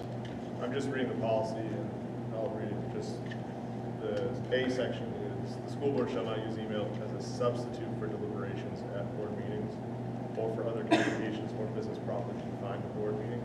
So I would tend to agree that presenting information is not necessarily deliberation. And I guess that's how I interpret it. Kyle? I guess a clarification too, because sometimes I find just stuff that might help out with staff members and stuff like that, and I try to copy, like one of the committee chairs or like you, or something that's relevant, instead of just sharing it with the whole board, because it's more like, hey, this is interesting, like that might be an option. I don't know if that's kind of. You always have the ability to just send it to Carrie, and then myself, and then we should forward it to the whole board, for the most part. That's what past practice was kind of supposed to be.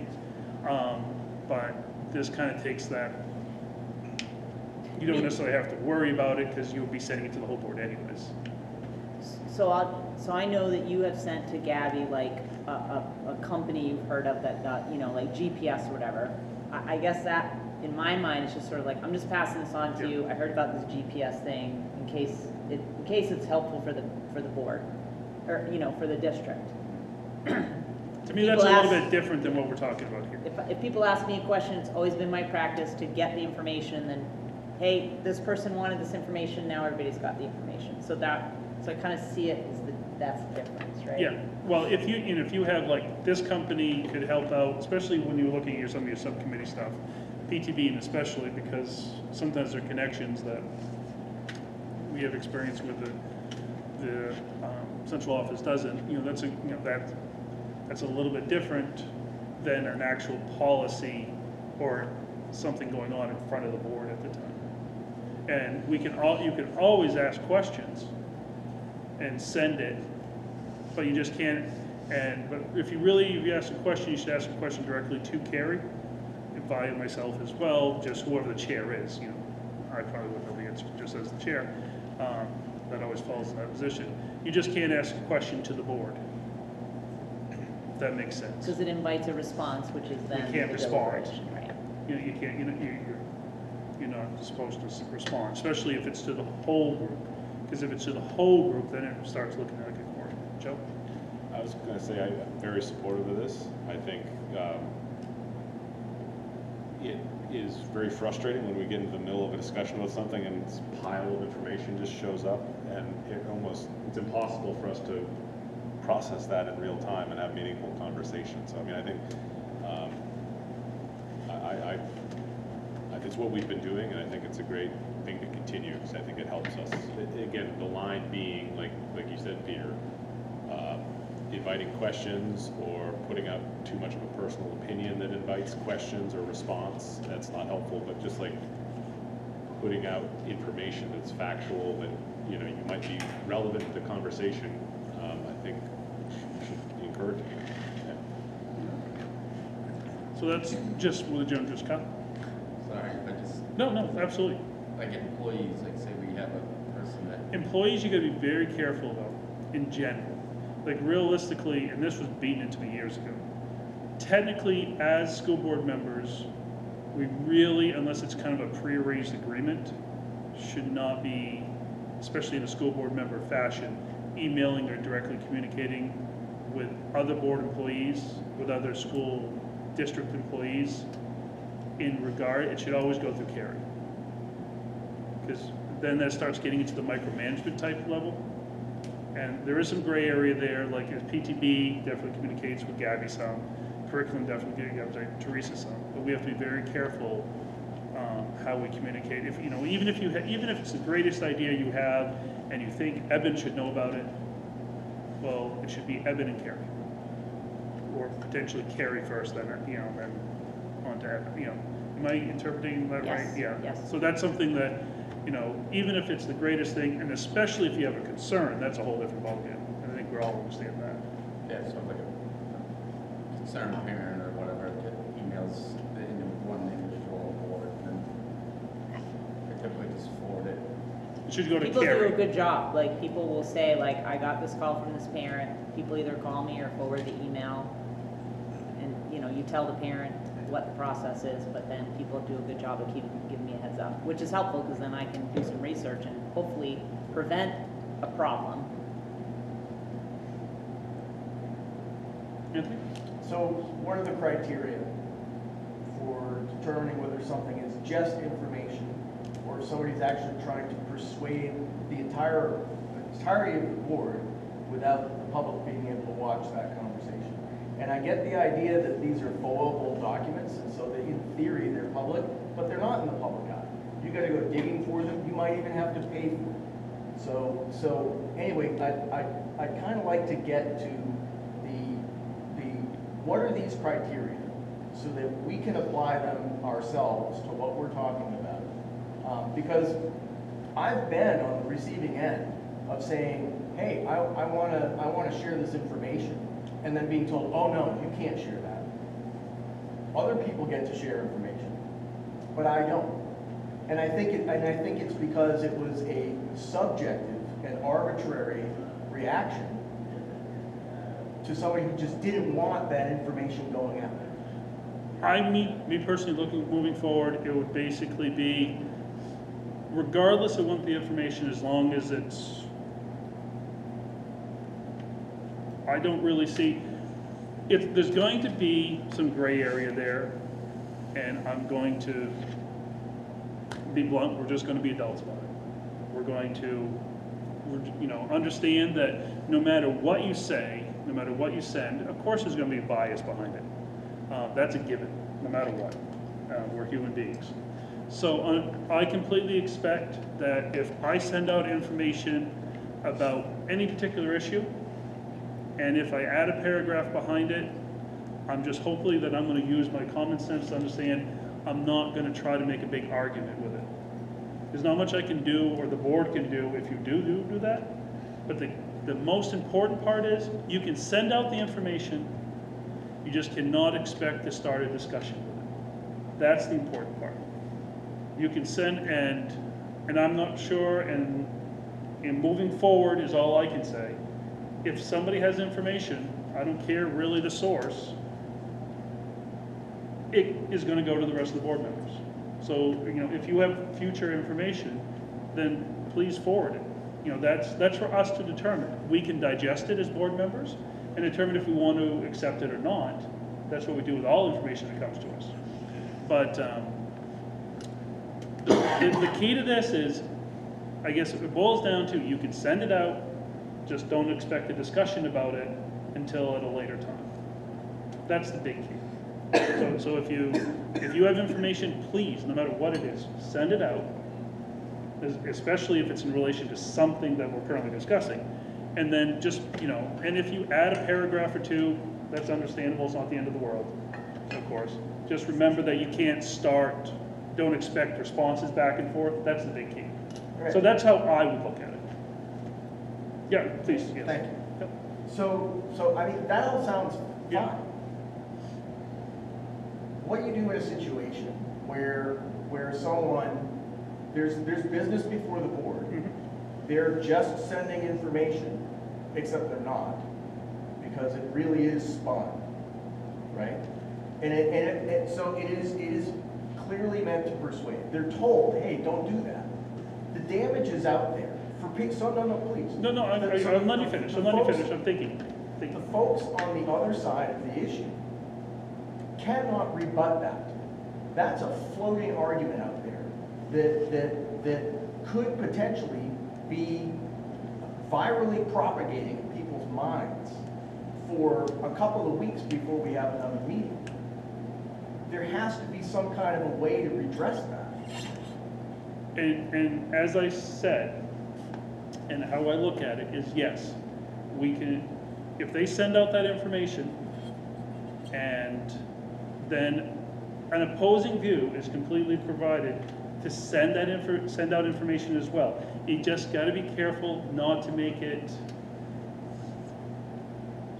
and this is where that we just, It can't be a response. yeah, it can't be necessarily a direct response, but of course it can be a response in a sense. We just have to be careful because I understand, but I can't say that, you know, there is a point there because I can't say, or we as a board, because I want to emphasize, I'm looking for guidance as chair, so that's why we're having this discussion. I can't say that person A sends out, I'm not going to pick a subject, but this subject is this, and this, and in a few extra words, you know, really look at this, really look at this, really look at this, pay attention. We receive that. And if it's especially an issue, we can't say that another person can't say, well, okay, they suggested these three books to look at. I suggest these 3 books to look at because they'll tell you this, and this. So that's, you know, I can't, because in that case I'm saying, okay, first out of the gate gets their say. I can't let somebody else say number 2. You know, so I have to think about that. You understand what I'm trying to say? So I'm trying to think how to approach that as well. Ashley and then Joe. I was just gonna say, I hear a lot of what everyone's saying and agree with some of all of it. It just all sounds kind of like a can of worms. Like a lot of gray area. Oh, it is, Like and that's take why. Title IX, for example, let's say we all started emailing in articles on, like I can see how it would get out of control quickly. Someone sending in articles in support of and scientific data in support of, and then someone comes along with others opposing it, and then someone else comes along. Where do you draw the line? Well, we can just vote this down and we just don't do anything except what we get at the board meetings. Joe? No, I think the line is when it's your own personal opinion. Like the difference being like, let's say I sent everyone an article from, you know, the American Academy of Pediatrics or something that was related to something we were talking about in a policy. I think it would be fine if someone like sent another article about that same subject that was like a counterpoint. But I don't think it would be okay for someone to say, well, I don't like that article because I don't think this is right, and I don't think that's right, and I don't think this is right, because that's just your personal opinion. That's what you would bring to the meeting, right, when we got into the discussion. But I think the background information, like articles or data or something, like if you're trying to get that out so people can think about it before the meeting, great. But then you save your feelings on it, for your personal thoughts and debate points, like to the meeting. You don't start debating it right in the emails, is what I'm trying, is the line I see. And that's perfectly fine with me if it's just wording, that's what I can enforce. Terry? I would say another thing that's helpful is if people know ahead of a meeting that they're gonna raise an issue, like no surprise, like FYI, this is on the agenda, I just need everyone to, this is some, you know, like, I wanna do, you know, I'm gonna make this amendment, like if it's planned, if you know you're gonna do it, those are things that we've talked about as being very helpful, so that people are ready for a curveball in a meeting as opposed to having it be a surprise. I find that very helpful. I will always agree with that, except my mind doesn't always think about it No. until I see the information Yeah, ahead of me, and no, then I might come up I'm with talking it. about the things that you Okay, plan, not the okay. things that come to you in the meeting. Two So, different things. so that I'm perfectly fine with what Joe's saying in a sense. If you have a list of articles, a list of books, a list of sites to go visit that you feel will help a particular issue, that can be the send out. And then if you have a counter list of issues, sites, books, that can be a send out. We just gotta then be very careful that we can't say I think these sites are absolutely great because of this, this, and this. We just can't add that sentence. Now you can ask a question, just don't expect that question to be answered on. Anthony? So, I'm gonna push back on that, Okay. because it's really, the whole point of sending the information in the first place is that you find it to be compelling, and you want to shape other people's opinion by having them read that. It's implied that you think that this is great, right?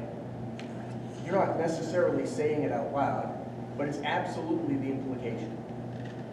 So it's a little just intellectually dishonest to be saying that, well, as long as we don't say, I think this is really important, but I'm sharing it with you, that I'm okay. Philosophically, that just doesn't work. But you're also saying that person B can send out an opposing thing, and we can absorb both that information. And If yes, somebody's willing to send out, if everybody's fine with what person A sent out, we absorb the information, and we either agree with it or don't in our mindset. If person B sends it out, then we take that information in as well. What we're saying, or what's currently being talked about, is we're not going to have the person's interpretation of what they're sending out. Of course, like I said earlier, everything is a bias. I don't care what you say, everybody's biased about their personal opinions. So no matter what they emphasize shows their bias. But that's a given. so it effectively just becomes a proxy conversation, Exactly. which is a conversation. But we have to have something or nothing. So we can choose to go nothing. I don't see, what do you see as an alternative? Do you see an alternative, or would you suggest no pre-meeting emails?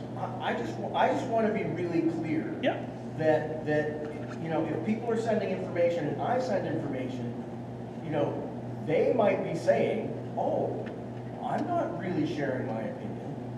I might read that quite differently, Yeah. right? And then I might respond and say, well, here's some stuff.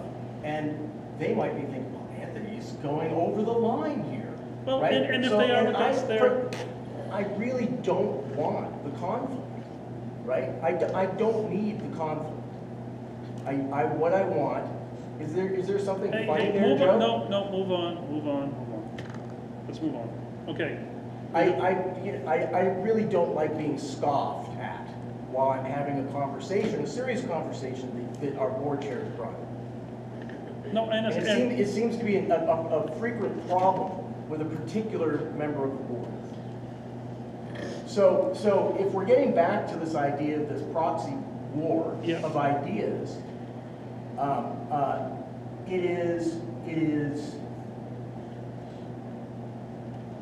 it's just going to be really important that things are going to be very fairly adjudicated. Because as I've said, I've tried to share things. I've tried to say, hey, I think it's really important that everybody on the board gets this in advance of the meeting as backup. And be, oh no, that's... And so, again, so, we can only move forward. I'm going to emphasize we can only move forward. And if it's information that you have provided, or any board member has provided, then it will be, especially if we as board members are able to pass it out to ourselves, or you send it expecting it to be forwarded, that won't be an issue. So moving forward, we can only talk about moving forward at this point. And if a board member wants to send out information they feel is relevant to a current issue or an issue we're discussing, then that should be passed on, with the understanding that, yeah, it's coming from their beliefs. Because I doubt many of us are going to send information that's contrary to what we want the vote to be. But that will be a call that, and we'll have to accept it. And if somebody is truly opposed to what's being sent out, then they have the opportunity to send out information. If they have information that's made their beliefs, they have the opportunity to send out that information as well. All we're asking is that you do not add that extra paragraph or so explaining why you think this information is important. We know you sent it out, we know that you believe in the information. That's a given. Just as you said, you're absolutely right, that's a given. We're just now saying, we're just permitting that to continue with an understanding that we have to stop It just feels like we're giving ourselves a pass to have a conversation, but to say that we're not having it. And I'm sorry, it just strikes me as a little, it's a little dishonest. It seems like it's going to be really easy to have that manipulated. Well, the best thing about it, though, this is just a motion for our general work ethic. We're not making policy. No, this really isn't that. It's just giving me guidance more than anything. If we as a board feel that it's starting to go really bad, we can talk about it again. Absolutely. We have that ability to modify it. We have that ability to absolutely modify this. So if we feel that this isn't working for us, we can change it. That's how we learn. Yes, Bree. I appreciate a lot of the work that Anthony puts in when we're discussing a lot of big topics, like we've had to over the past few months with the Title IX. And Anthony will come to the board meetings and will have a lot of information because he's done a lot of research, right? Like, it's a passion of his to make sure that he has that. But I often sometimes will feel like, well, I haven't read that article that he's referring to. I wish I could see that in front of me. I don't know of any other way. Does Anthony bring 12 copies for everyone on the board and pass out those articles? And then again, we all have to have time to take it in and digest, because now I don't have any conversation that I can have with Anthony about what he's using for evidence to support his argument, because I don't have the article in front of me. And even if he did make copies, or any of us, we didn't have time to read through the entire article to be able to say. I don't need to necessarily know what Anthony's going to say, like what his points will be, and I'm just using that because Anthony does it a lot, but some other times other people have too. But it would be helpful to have that information in advance. Holding whatever you might say about it at the board meeting is totally fine, but at least we've had a chance to be like, oh yeah, I've read that news article. Now I know that Supreme Court case that you're talking about. Like, I do not spend my days reading Supreme Court cases, right? But I appreciate that Anthony does, and he brings that to the board. But it'd be helpful to be able to have some time to read and digest those things prior to, and then I can sit and wait on it for 2 weeks before a board meeting, and then Anthony can say, or anybody, I shared with you this article, now I want to speak about it. If you had a chance to read it or not, that's on you. But this is what I want to say about that article, that Supreme Court case, etc. Because then I don't feel, as part of our board norms, right? We've said like no surprises. I think that's kind of part of it too, is like, if we all have that backup information, then no one's like caught off guard to be like, well, I want to speak about that Supreme Court case. I don't know anything about it. So for me, it kind of goes into that as well with our board norms about no surprises. Thank you, Bree. Anybody else? I'm kind of hogging it over on this side. You guys have it? All right. So that just gives me some fairly decent guidance. Is that how we want to move? So all those in favor?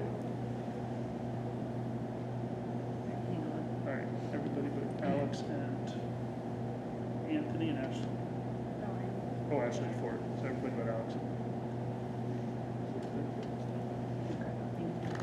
All those opposed? Alex.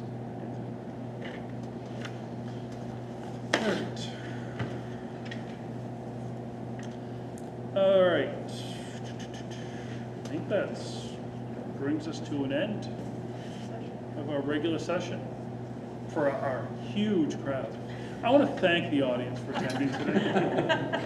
And taking the time out of your day, it really means a lot to us. Okay, I make a motion to go into executive session. I did not finish my speech to our audience. Yes, you are. Gabby would like to go home We too. made a motion. Do I have a Who second? seconded? Kyle. All those in favor of moving to executive session, Okay. same room? Yes, same. Same room, folks. Thank you.